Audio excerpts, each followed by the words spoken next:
écoutez Alger Chaîne 3, le journal. Brahim, bonjour.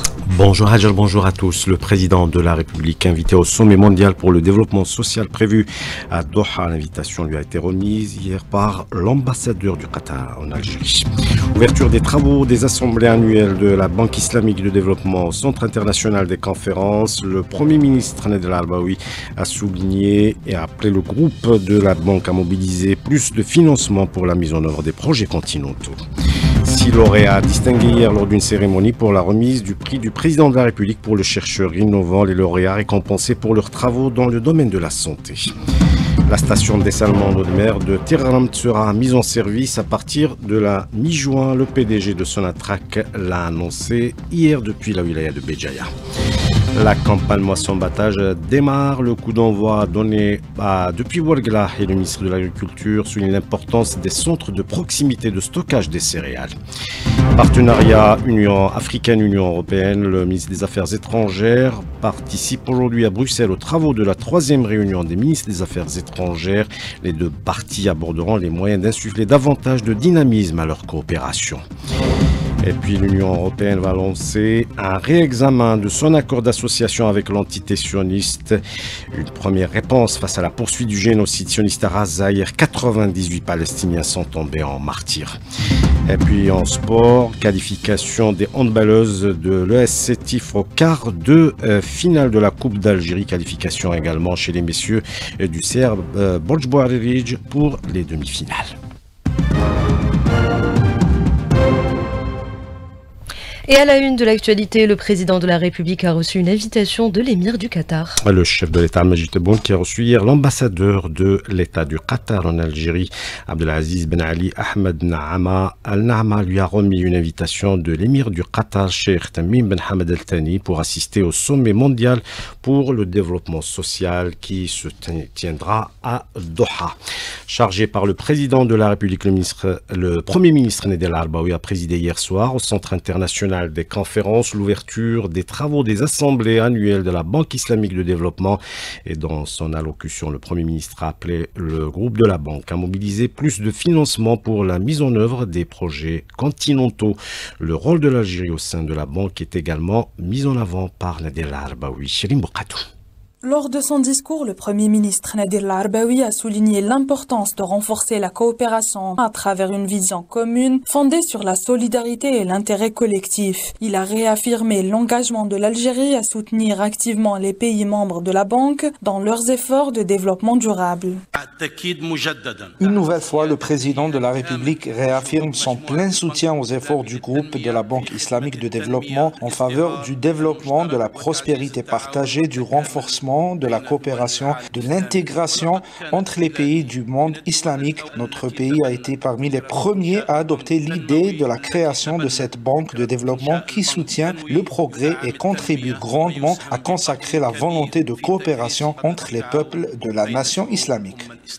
Le Premier ministre a également lancé un appel aux institutions financières pour qu'elles redoublent d'efforts en faveur d'une économie plus résiliente. Il a insisté sur la nécessité de mobiliser des ressources humaines qualifiées ainsi que des fonds de financement adaptés pour la réalisation d'infrastructures modernes et encourager les investissements structurants. Les institutions financières multilatérales et en particulier le groupe de la Banque islamique de développement sont aujourd'hui plus que jamais appelés à redoubler d'efforts afin de maintenir et consolider la sécurité et à réunir les conditions de développement durable. Le Premier ministre a mis en avant les réformes profondes adoptées par l'Algérie dans le but de diversifier son économie, de renforcer l'attractivité des investissements. Ces efforts traduisent la volonté du pays de s'inscrire dans une dynamique durable et inclusive. Et intervenant lors d'une conférence à l'occasion de ces assemblées annuelles de la Banque islamique de développement, le ministre de l'Énergie est revenu sur les efforts de l'Algérie pour réussir la transition énergétique.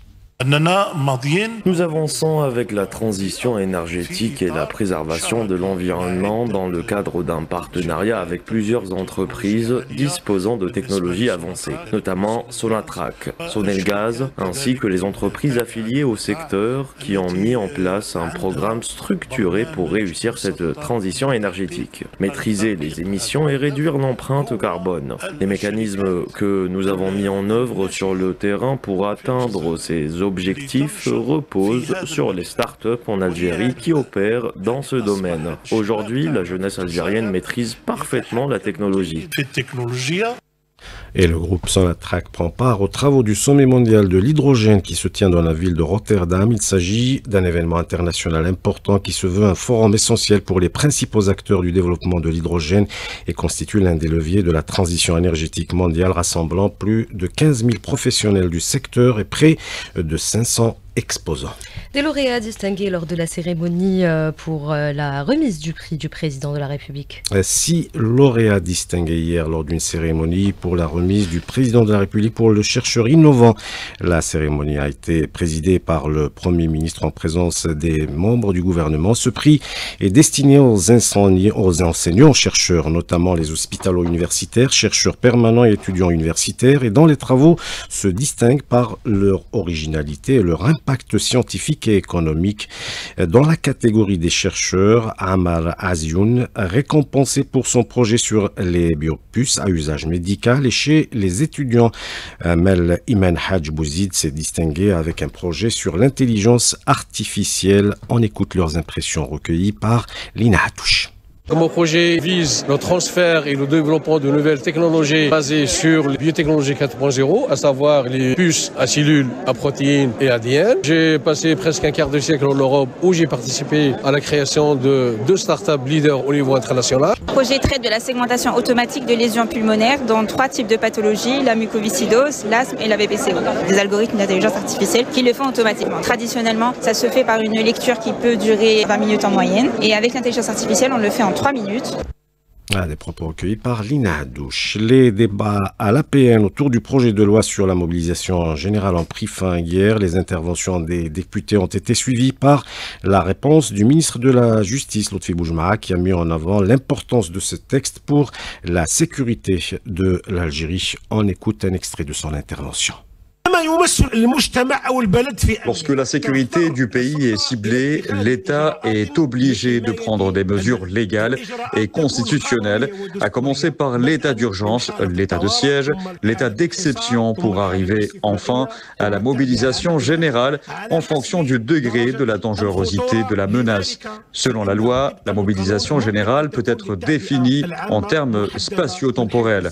Lorsque cette loi est imposée, ces dispositions prévoient certaines restrictions sur, entre autres, la liberté de circulation, des mesures exceptionnelles également sur la santé publique, la communication et l'économie nationale. Tous les ministères qui gèrent ces libertés sont concernés par la mobilisation générale. C'était le ministre de la Justice. Très attendu par les habitants de la wilaya de Béjaïa, la station de dessalement d'eau de mer de Tirramt sera mise en service entre le 15 et le 20 juin. Le PDG de Sonatrach l'a annoncé hier lors de sa visite à Béjaïa, et la station produira 300 000 mètres cubes jour. Sophia Boukacha. La station de dessalement d'eau de mer de Tirramt s'apprête à entrer en service d'ici le 20 juin, une fois les derniers travaux offshore achevés, selon Rachid Hachichi, président directeur général de Sonatrach. L'unité de traitement elle est terminée. Vous avez visité, vous avez vu que tout est prêt, l'installation de traitement, la salle de contrôle, le laboratoire, ainsi de suite. Actuellement, la station, elle attend juste de finaliser les travaux offshore pour la remise en service. Et nous estimons que nous pourrons, Inch'Allah, mettre en service la station d'ici le 15-20 juin. Et on va fournir aux habitants l'eau dessalée potable. La mise en service prévue il y a un mois a été retardée à cause de violentes intempéries. On était prêt il y a un mois et demi, mais malheureusement, le 30-31 mars, la région elle a vécu des intempéries exceptionnelles, avec des vents très puissants et les vagues qui ont atteint plus de 6 à 7 mètres de hauteur, qui ont ramené avec l'eau des tonnes de pierre. Et ça nous a détruit la partie réalisés en offshore. Donc nous avons repris les travaux pratiquement à zéro. Une fois à pleine capacité, cette station produira 300 000 mètres cubes d'eau potable par jour, suffisante pour approvisionner près de 3 millions d'habitants de la wilaya. Et c'est parti pour la campagne moisson-battage. Le coup d'envoi a été donné hier depuis Gassituil dans la wilaya de Ouargla par le ministre de l'Agriculture Youssef Chorfa a souligné l'importance des centres de proximité de stockage des céréales et dont le nombre a atteint 350 au niveau national. On l'écoute. Cette visite est une occasion pour lancer la saison moisson-battage dans le sud du pays. Nous sommes d'ailleurs dans la wilaya de Ouargla, dans une exploitation qui prévoit une production très importante. C'est l'occasion aussi de mettre en service les nouveaux silos de stockage prévus dans le programme du président de la République, soit 350 centres de proximité dont beaucoup ont été livrés cette année et servent déjà au stockage.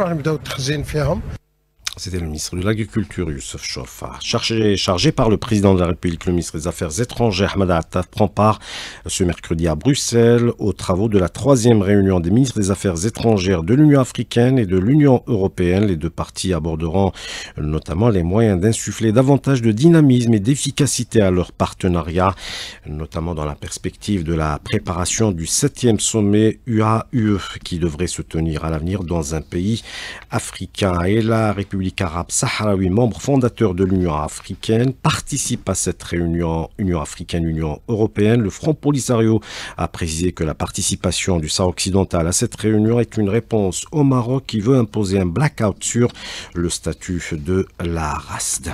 La situation à Rassa reste catastrophique, marquée par des bombardements quotidiens. Dernier bilan, 98 martyrs depuis hier et la famine qui sévit toujours. Seuls 93 camions ont été autorisés par l'entité sioniste à acheminer des aides à Gaza. Face à cette situation, l'Union européenne va lancer un réexamen de son accord d'association avec l'entité sioniste en vigueur depuis 2000.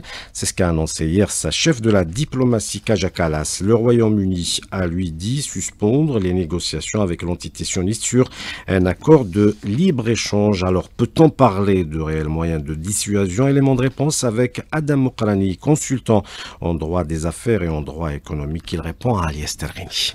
C'est pour la première fois qu'un allié historique d'Israël lie ouvertement coopération économique et respect du droit humanitaire. Notre pays, comme le Canada, évoque aussi des mesures concrètes si le blocus de l'aide à Gaza se poursuit. On insiste ainsi à une évolution discrète mais réelle du positionnement occidental. Des puissances moyennes commencent à rompre avec l'idée d'un soutien inconditionnel à Israël en assumant publiquement que ces actions à Gaza sont contraires au droit international. Pourtant, cette pression reste limitée et fragmentée. L'Union européenne est divisée et les mesures concrètes peinent à suivre les paroles. Dans le même temps, les décisions de la Cour internationale de justice, la CIJ, qui ont ordonné à Israël de faciliter l'aide humanitaire, restent inappliquées. Le droit international apparaît sans force, faute de mécanismes contraignants. Cela alimente une impunité qui fragilise les institutions elles-mêmes. Les gestes symboliques n'auront de portée que s'ils s'accompagnent d'actes clairs et coordonnés. Au Soudan, l'État de Khartoum est complètement libéré des paramilitaires des forces de soutien rapide. C'est ce qu'a annoncé l'armée soudanaise hier, près de 2 mois après avoir reconquis la capitale. Une opération de grande envergure a été menée à Omdurman, Liesterini. Alors que les paramilitaires des forces de soutien rapide ont intensifié dernièrement leurs frappes de drones sur plusieurs villes, ciblant notamment Port-Soudan, l'armée régulière a lancé une offensive de grande envergure qui a permis de déloger des milices. Le commandement général des forces armées a annoncé la libération complète de la capitale Khartoum. Nabil Abdallah, porte-parole de l'armée. L'achèvement du nettoyage complet de l'état de Khartoum de toute présence d'éléments milices terroristes ainsi que la libération totale de notre capitale des rebelles et de leurs complices. L'état de Khartoum est désormais totalement libre de tout rebelle. Nous réaffirmons également notre engagement envers notre peuple à purifier notre pays de tout traître, espion et collaborateur. Plus de 2 ans après le début de la guerre au Soudan, l'ONU évoque une crise humanitaire catastrophique qui a provoqué le déracinement d'environ 13 millions de personnes. Jusqu'à présent, l'armée régulière contrôle le centre, l'est et le nord du Soudan, tandis que les paramilitaires se maintiennent à l'ouest, au Darfour notamment. Un sujet signé Lies Tervini, la culture, direction l'ouest de l'Algérie pour découvrir le musée national Zabana d'Oran, un musée où sont exposées des collections préhistoriques notamment. Sida Alifals nous en dit un peu plus. Un musée avec des collections qui vont de la préhistoire, l'antiquité, l'ethnographie, les beaux-arts et la collection spéciale du musée, la collection du patrimoine naturel. Le directeur du musée, M. Hicham Skad. Une collection inédite et qui n'existe que à Zabana, c'est les 2 salles d'histoire naturelle. Nous avons différentes sortes d'insectes, des papillons empaillés avec la technique de la taxidermie. Nous avons toutes les espèces d'oiseaux et d'animaux qui sont là en exposition. Et d'ailleurs, c'est des salles qui sont attractives, surtout pour les enfants. Il y a combien de salles au musée Zabana? Nous avons 9 salles d'exposition, la salle d'ethnographie étrangère, la salle d'ethnographie algérienne, le vieil Oran, les 2 salles d'histoire naturelle, la salle de la préhistoire, la salle des beaux-arts et la salle des antiquités. Et nous avons, l'année dernière, ouvert une salle d'exposition temporaire. Et après le mois du patrimoine? Une semaine pleine d'activités, surtout en faveur des enfants. Le mois du patrimoine a été très chargé. On a utilisé l'intelligence artificielle pour faire que le martyr Zabana, premier martyr guillotiné par la France coloniale, qui a lu sa propre lettre qu'il avait laissée à ses parents quelques jours avant son exécution. Et c'était très très émouvant. Le musée national Zabana d'Oran ouvre ses portes tous les jours pour faire découvrir ses collections aux amoureux de l'art, l'histoire et la culture. Allah est le plus grand et il est seul à être équitable. Votre fils et frère qui vous aime de tout son cœur. Et on termine avec un mot de sport, le hand et les handballeuses du TS Sétif qui se sont qualifiées hier au quart de finale de la Coupe d'Algérie en s'imposant devant leurs homologues du HC Mila sur le score de 33-26. Qualification également chez les messieurs du CR Bojboarij en demi-finale devant la JS Saoura sur le score de 30-26. Voilà qui termine ce journal. Merci de l'avoir suivi. La météo à Jamsouti.